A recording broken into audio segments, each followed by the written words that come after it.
एक छोटे से प्यारे गांव नूरपुर में एक मेहनती लड़का रहता था। उसका नाम था हमजा। सुबह सुबह वो अपना बस्ता लेकर स्कूल जाता और उसके दिल में एक बड़ा सपना था, पढ़ लिखकर अपने गांव के लिए कुछ अच्छा करना। शाम होते ही जब बाकी बच्चे खेलने चले जाते, हमजा मिट्टी के घर में लालटेन के नीचे बैठकर पढ़ाई करता।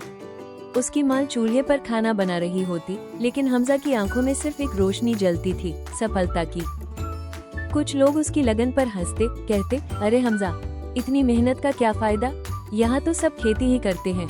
लेकिन हमजा ने उनकी बात पर ध्यान नहीं दिया। वो जानता था, जो इंसान रोज थोड़ा थोड़ा करता है, वही एक दिन सबको चौंका देता है।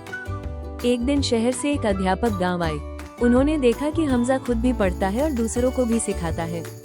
अध्यापक ने उसकी हौसला अफजाई की और बोले, बेटा, तुम में बहुत काबिलियत है, हम तुम्हारी मदद करेंगे। बीत गया, वही हमजा अब बड़ा हो चुका था। उसने अपने गांव में पहला स्कूल बनाया। जो लोग कभी उस पर हंसते थे, अब अपने बच्चों को उसी स्कूल में भेजने लगे।